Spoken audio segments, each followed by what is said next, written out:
Obama and former First Lady Michelle Obama returned to the White House on Wednesday for the unveiling of their official portraits. President Biden and First Lady Jill Biden hosted the event, and the former president took the opportunity to heap praise on his former running mates. News reported that there is a long-seeming tension and even some jealousy between the circle around Obama and Biden, particularly after Obama in April jokingly called him Vice President Biden. Traditionally, the current president has always invited their predecessor in the White House to unveil their official portrait, but former President Donald Trump bucked that tradition. The ceremony was the first time Michelle Obama has entered the White House since living with her husband in 2017. There's someone else that I'd like to acknowledge tonight, Mrs. Robinson. This is your house as well.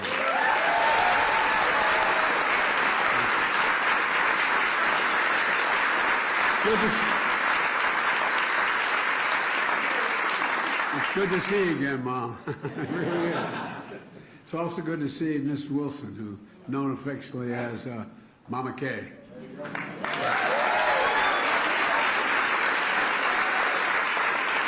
One of your best friends, and Malia and Sasha's godmother.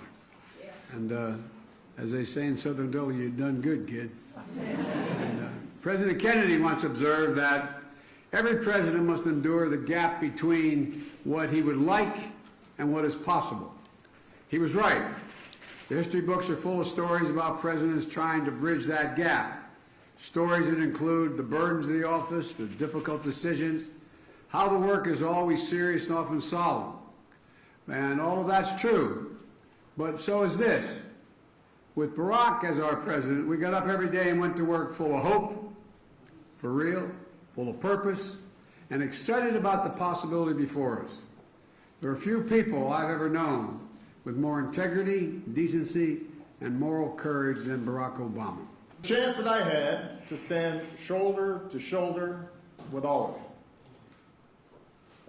to have a chance to witness so many talented, selfless, idealistic, good people working tirelessly every day to make the world better.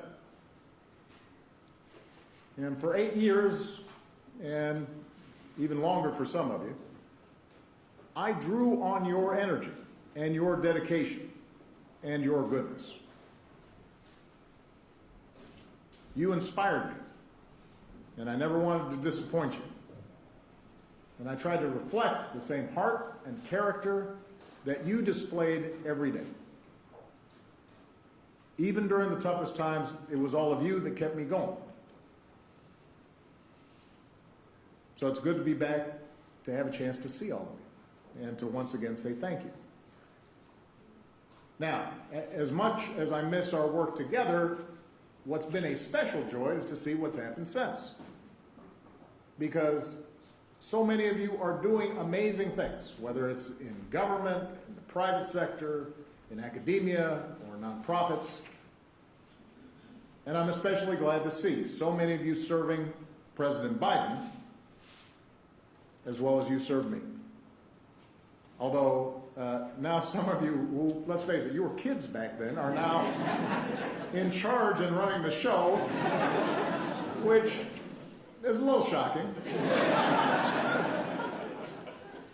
And may also explain some of the gray hairs I'm seeing on some of you. But it validates what I had always hoped, which was that our time together would only be the beginning of incredibly impactful careers. And some of you who I've had a chance to stay in touch with, I'm thrilled to see that you've started families of your own. I am a little disappointed that I haven't heard of anyone naming a kid Barack. The best part about this house was you all, so it's so good to see you, and you all look good, so good. I'd also like to recognize Stuart McLaurin, of course, John Rogers. It's been amazing working with you all over the years. I have to recognize Bill Allman, who has been fabulous to work with over the years.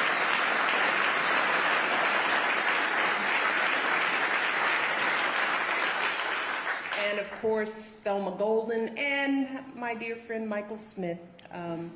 for their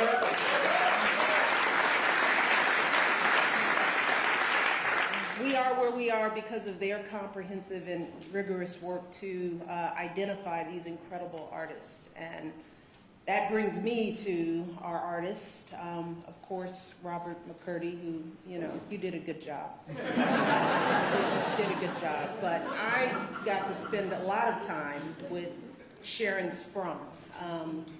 And Sharon now joins a small but mighty group of women who've painted an official portrait here at the White House.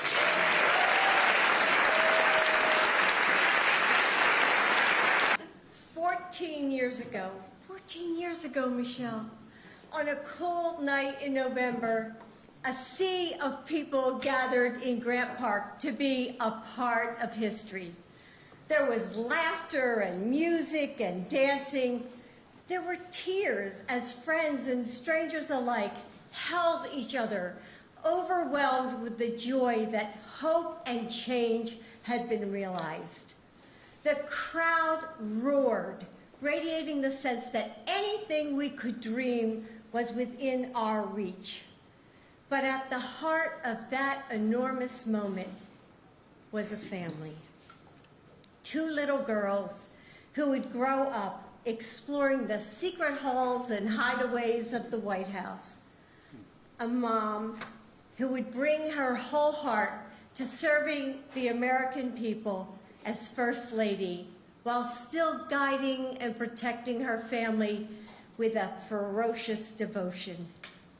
A grandmother who would do absolutely anything for the family she loves, and even move to Washington, D.C.